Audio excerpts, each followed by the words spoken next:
Hello, isang mapagpalang araw po muli sa lahat ng aking mga viewers, followers at subscribers. So, ngayon po ay day off ko. Ako po ay maglalaga ng ribs, beef ribs soup or nilaga. So, yan, ipapakita ko sa inyo yung aking mga ito yung beef na nabibili ko dito sa amin sa Scotland kasi mura lang dito sa amin ng katulad itong mga ribs, mga buto-buto. Yan, papakita ko sa inyo. So ito guys, yung nabibili ko dito na ribs amin dito sa Scotland. Masarap ito sa bawan. Yan. Yan lalaki ng ribs nila. Ang tawag nila dito is meaty bone. So puro ribs yan. Sarap nito ilaga. Tapos meron din akong hiningi na malaking buto. Ito. Yung sa part ng knee, yung bandang tuhod. Isasama ko yun sa paglaga para mas masarap yung lasa ng sabaw.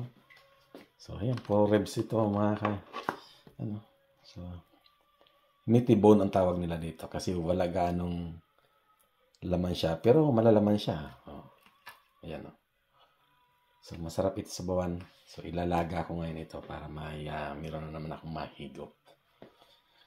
So, please like and share sa aking YouTube channel, Shiptor, para lagi po kayong updated sa aking mga video na ipopost. Dahil pong aking channel ay for charity. So, that time na ako po ay kumikita na kay YouTube, lahat po na aking kitain ito ay itutulong ko sa kawang gawa. So, sa ngayon, nasa 139 subscriber na ako, so malayo pa. So, sa tulong nyo, nawa ako po ay patuloy nyong i-subscribe at i-follow para po madali pong lumago yung aking layunin para sa aking charity. So ngayon, ito yung aking kalderong gagamitin. So ilalagay ko na yung aking ditong buto. Yan.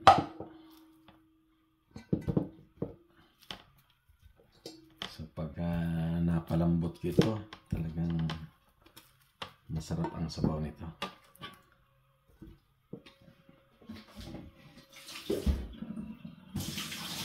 Tubigan na natin.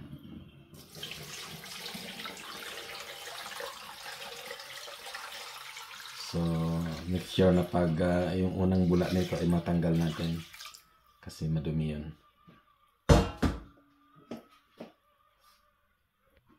So, yeah. Damihan pa natin ng sabaw kasi pag magre-reduction din naman yung soup nito yung tubig niya. So, pakulo lang natin yan. So, make sure yung unang bula, yung pagkulo niya, yung bula maalis natin kasi madumi yan. Kasi hindi siya malinis tingnan pag kumalat. So, yan. Pakuluan muna natin. Tatakpan lang natin. So, ayan guys. Makikita yung unang bula. Sa kailangan matanggal natin ito. Kasi kakalat siya pag hindi mo tinanggal. So last time nag-post na rin ako ng ganito, kaya lang hindi ko na i-share sa inyo yung ribs na aking ginagamit. So at least ito na ipakita ko sa inyo yung klase ng meat na ginagamit ko sa panglaga. So normally yung akin namang marrow o yung buto-buto, hinihingi ko lang ito sa butcher pag bumibili ako. Libre naman, hindi na pinababayaran sa akin. So, yan. Sure, matanggal lang natin itong mga bula na to. So, doon sa supermarket, pag bumibili ako ng ganitong mga ribs, hindi naman kamahalan siya, mura lang siya. Tapos yung bone marrow, binibenta na rin nila yung 2 piraso is nasa 250 pounds. Unlike kung dito ako sa butcher bibili, binibigay lang sa akin ng libre yung bone marrow. O kaya yung mga buto, yung part ng knee, masarap sa bawan, ilaga. Tapos yung price niya, hindi man nagkakalayo sila. At least dito sa butcher, nakakalibre ako ng bone marrow. Doon sa supermarket, may bayad siya. So pag ganitong mga klase ng meat na dito sa amin sa Scotland, mura at sagana kami dito dahil napakaraming bakahan dito sa amin. So itong area lang na tinitirahan namin ay nasa countryside. Talagang paikot kami ng mga farm bakahan. So kaya mura dito sa amin ang beef, mga lokal. So kaya sagana ko sa mga ganitong pag nagluluto ako ng sinabawan. Yan. So yan guys, malinis na. Nakuha ko na yung mga bula-bula dyan. Yan. Ito na ang aking vegetable. So maraming luya, onion, lemongrass at black pepper. Tapos ilalagay ko lang siya sa low temperature. So hindi ko kailangan pakuluan ng pakuluan. Low temperature lang, tapos hayaan ko lang siya hanggang sa lumambot.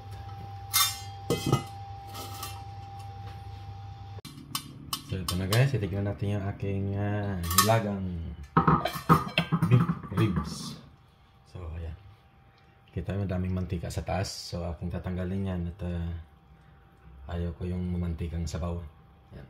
Yan. Mantika yan. So tatanggalin ko lahat ng mantika. Yan. Ayaw. So mantika talaga. Nauuta ako nito pag pag hindi ko tinatanggal yung mantika sa taas. Madali naman tanggalin siya dahil nakalutang siya. So ayan.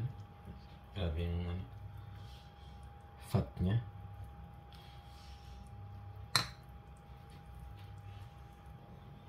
So ito na guys. So napakalambot ng aking mga ribs. Yung iba. Grabe. Tapos yung aking malaking buto. Itong tuhod ito ng baka Laki, daming litid. So ang sarap ng sabaw nito. So kung notice nyo guys, yung aking sabaw ay punong-puno. Pero pag tinanggal kong lahat ng laman nito, kalahati na lang yung sabaw niya. So, yan. So, yan guys. Ilalagay ko na yung aking gulay. Ayan.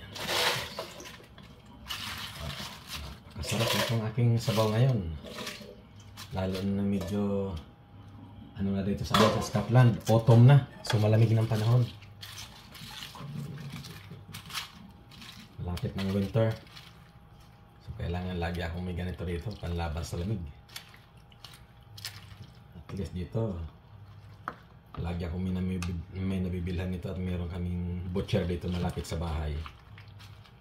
So tatawagan ko lang siya tapos ipapadeliver ko dito sa bahay namin. Grabe sarap nito.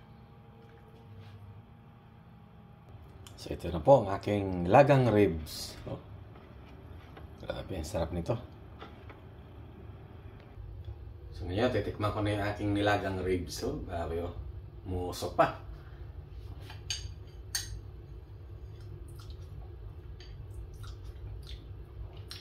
Muli, maraming salamat po muli sa inyong panunood sa aking YouTube channel. At naway patuloy kayong mag-subscribe sa aking channel. So hanggang sa muli po na aking mga video ipopost. God bless po. Sarap.